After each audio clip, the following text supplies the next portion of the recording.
Bienvenue dans cette vidéo qui traitera de la gestion de la sécurité de votre browser.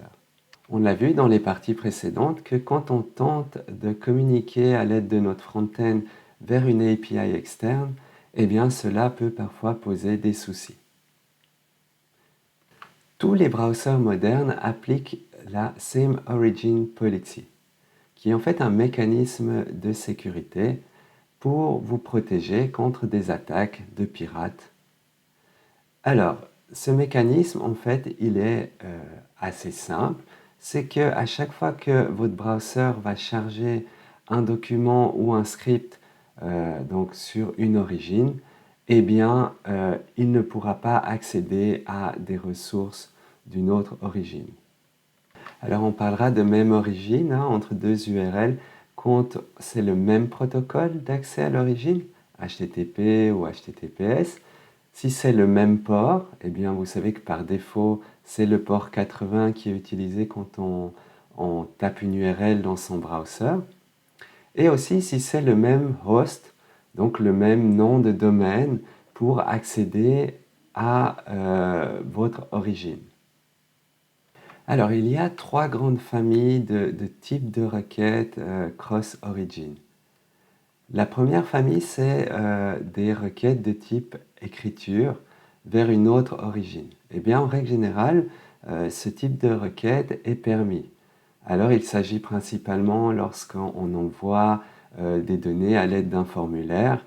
Eh bien, lorsqu'on contacte un autre domaine ou un autre port, eh bien, ce sont des données qui vont être considérées comme une opération d'écriture par cette nouvelle origine.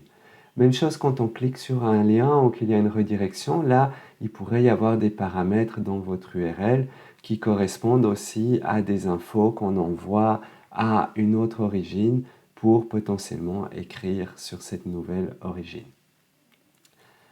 Nous avons une autre catégorie, ce sont toutes les ressources intégrées au sein d'un document ou d'un script. Exemple, au sein de vos pages HTML, vous avez des balises script parfois, vous avez des images qui seraient intégrées. Eh bien, la plupart du temps, toutes ces requêtes de type cross-origin, eh bien, elles seront permises. Par contre, lorsque c'est une opération de lecture d'une requête qui serait faite sur une autre origine, eh bien là, c'est interdit. Alors, si on souhaite malgré tout relâcher la sécurité, eh bien on va devoir utiliser les Cross-Origin Resource Sharing. Et donc, c'est un mécanisme qui va nous permettre de spécifier au niveau du serveur les origines qui vont pouvoir lire les ressources de ce serveur. Et donc, ils vont pouvoir accéder aux ressources du back-end. Alors, quand on parle de serveur, on entend très souvent une API qui renverrait donc des données. Et donc, cette API va devoir spécifier les origines qui ont le droit d'accéder à ces données. Et il va le faire, donc ce serveur, via des headers dans la réponse qu'il va donner au client. Alors, pour bien comprendre ce problème de sécurité, voici un petit scénario. Vous êtes sur le site d'une banque et vous allez envoyer un formulaire pour, par exemple, payer, faire un versement à un de vos amis. Et donc, vous allez avoir une requête de type POST au serveur indiquant le montant, la personne. Et afin que votre API puisse traiter de votre requête, de faire un virement, eh bien, vous allez potentiellement avoir vos cookies qui va envoyer vos données de session à l'API. Si l'API a mal géré les corses et qu'elle autorise beaucoup trop d'origines, eh bien, voici ce qui pourrait se produire. Maintenant, il y a un attaquant qui fait en sorte qu'il vous redirige vers un site malicieux. Et donc, ce serait un site, par exemple, de jeux vidéo ou euh, une pub ou quoi, peu importe quel type de site. Et donc, ce site malicieux pourrait très bien, vu que là, l'attaquant a accès quelque part à des traitements, il peut choisir ce qu'il veut faire, il pourrait faire en sorte que quand vous cliquez sur «Je veux jouer à mon jeu», eh bien, vous envoyez aussi une requête de type POST à l'API de votre banque. Et comme vous le savez, les cookies, c'est quelque chose qui est automatiquement envoyé lorsque on accède à un site sur un nom de domaine particulier. Et donc, si vous avez un cookie associé à ce domaine-ci, eh bien, il va automatiquement être envoyé. Et comme le cookie va contenir vos données de session et va permettre de vous authentifier au niveau de ce serveur-ci, eh bien, vous allez carrément donner accès à ce hacker, à votre compte bancaire et potentiellement donc vous faire vider votre compte. Alors cela n'est seulement possible si au niveau donc de ce serveur, de cette API ici, on aurait trop relâché la sécurité et qu'on autoriserait toutes les origines.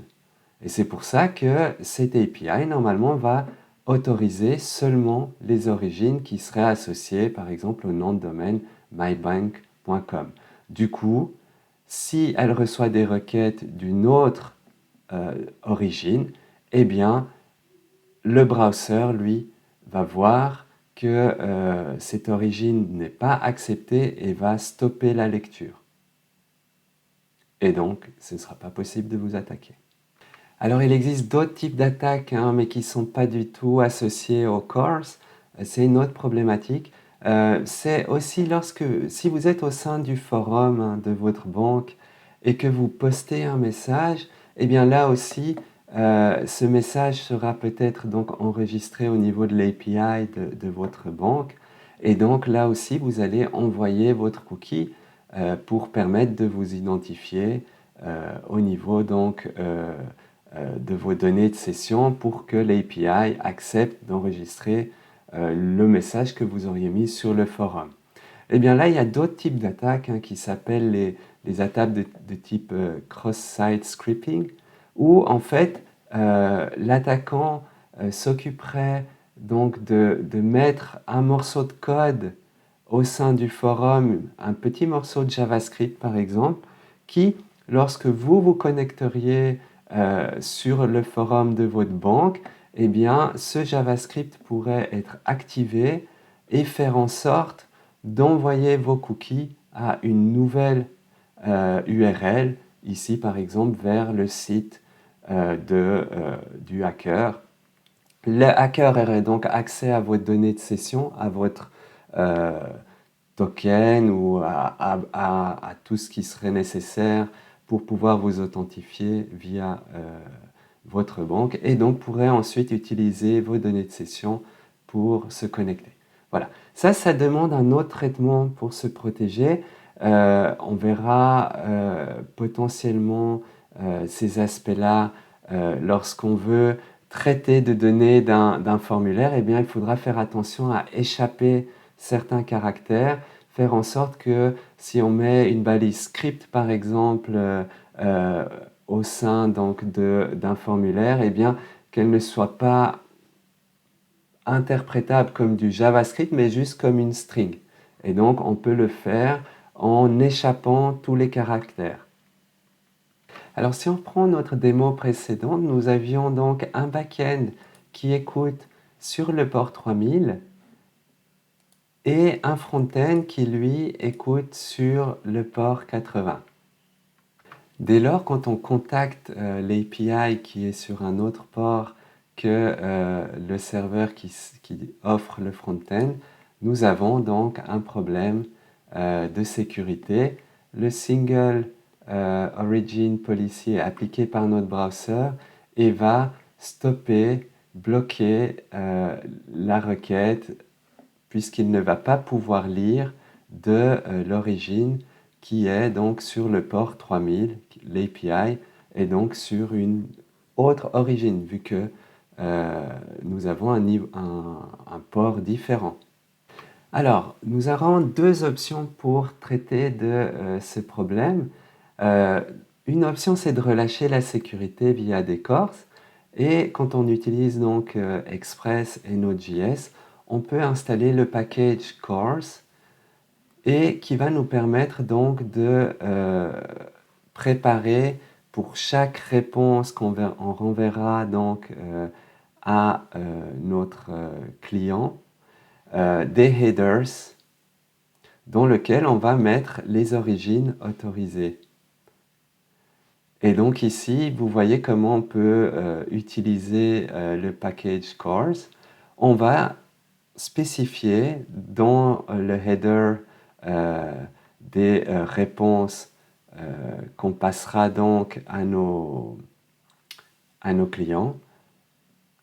On spécifiera que l'origine sur le port par défaut, qui sera le port 80, est autorisée.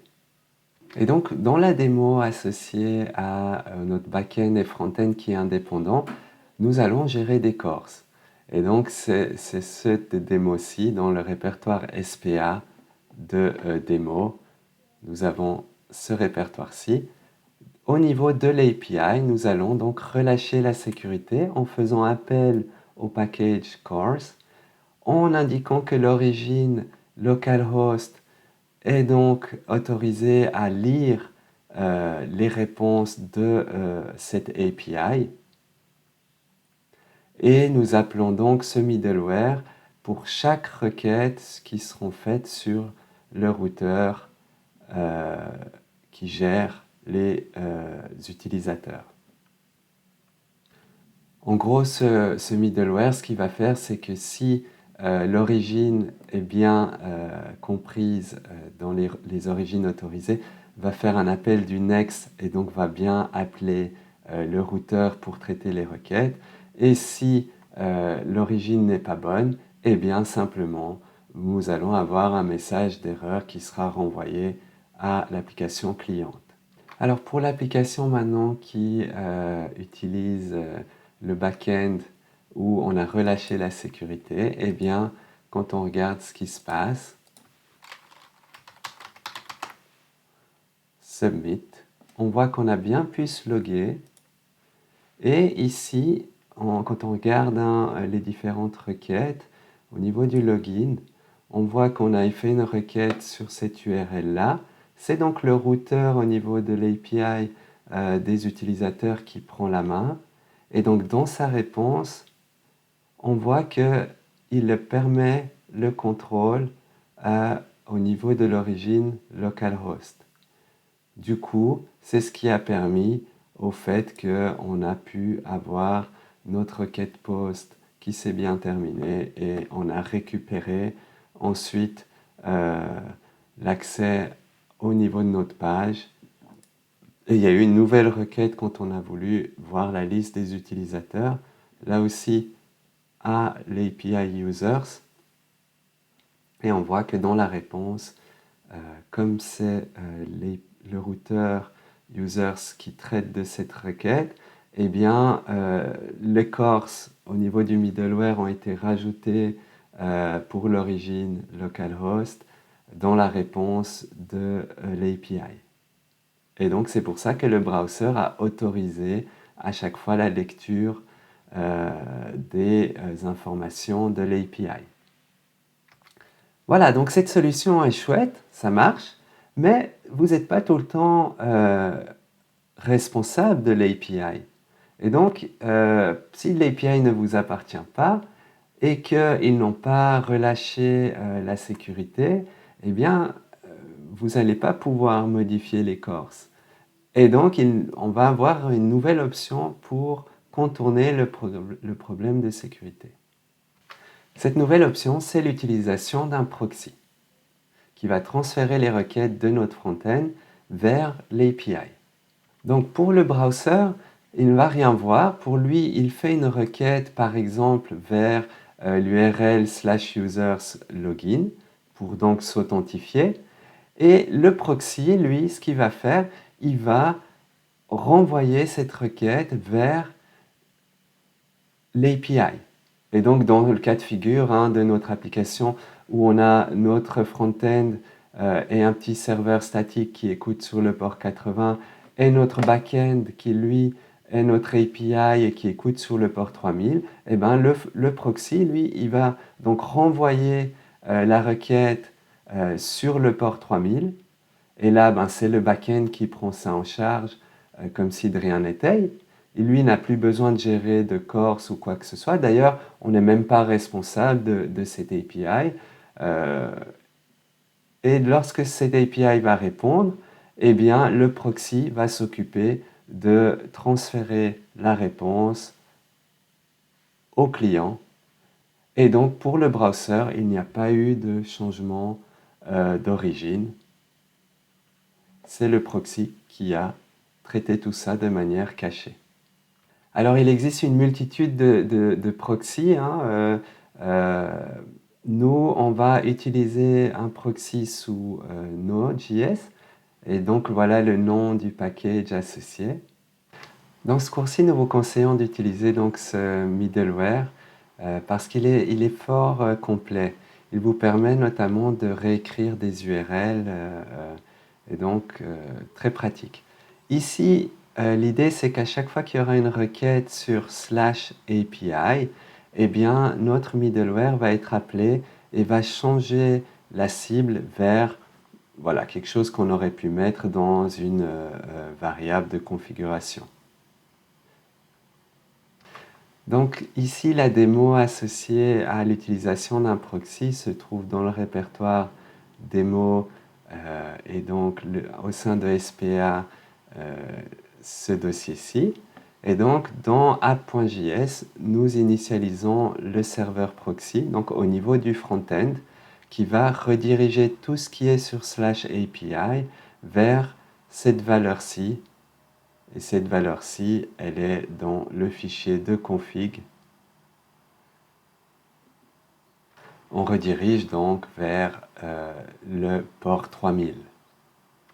Ainsi, quand il y aura par exemple dans le composant de login une requête vers users login, eh bien nous aurons ici au niveau de l'URL plus aucune notion du port. On peut aller voir ce que vaut API URL.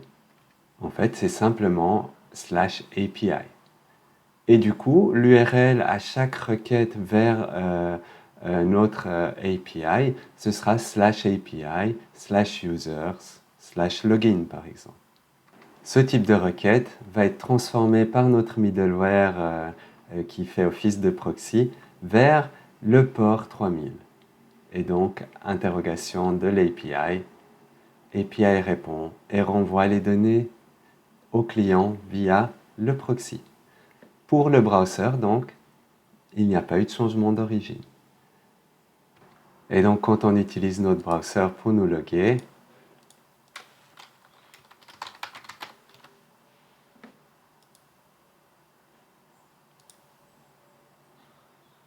eh bien, que s'est-il donc passé? Quand on regarde au niveau du network, de nos outils de développeurs, on voit qu'on a eu une requête login de type post à cette URL-là. On voit donc que le serveur nous a répondu. Il n'y a pas eu besoin de spécifier d'autorisation au niveau de l'origine. Et donc nous avons bien eu notre réponse. Tout était transparent pour notre client. Lui, le browser n'a pas dû appliquer le Single Origin Policy puisque la réponse au niveau de l'API provenait de la même origine, vu que c'est le proxy qui a répondu. Alors il existe plusieurs serveurs qui font office de proxy. Notamment, vous pourriez directement, si vous le souhaitez, utiliser votre package.json pour configurer un proxy. Et donc, rien qu'en mettant cette ligne-là, vous auriez un proxy. Par contre, il n'est pas aussi complet ce proxy que celui qu'on vous conseille et qu'on vous a montré précédemment, notamment si vous devez réécrire et changer des URL voilà, ce proxy-là ne sera pas suffisant. Alors quand on veut mettre en production des applications, eh bien finalement le proxy, pour la gestion, ça va vraiment dépendre du provider que vous allez utiliser. Et donc on ne va pas voir ça dans cette présentation-ci. Il y a une partie qui touche juste sur le déploiement, hein, de vos applications. Donc quand on parle déploiement, on parle de mise en production. Voilà, donc on vous a déjà montré, hein, l'application associée à cette gestion de proxy. Allez la voir par vous-même, hein, appropriez-la vous. Et n'hésitez pas à faire des petits tests pour changer l'URL, voir ce qui se passe au niveau de l'onglet Networks dans vos outils de développeurs pour vraiment bien comprendre cette notion de gestion de la sécurité par votre browser. Voilà, ce sera tout pour cette présentation. Au revoir.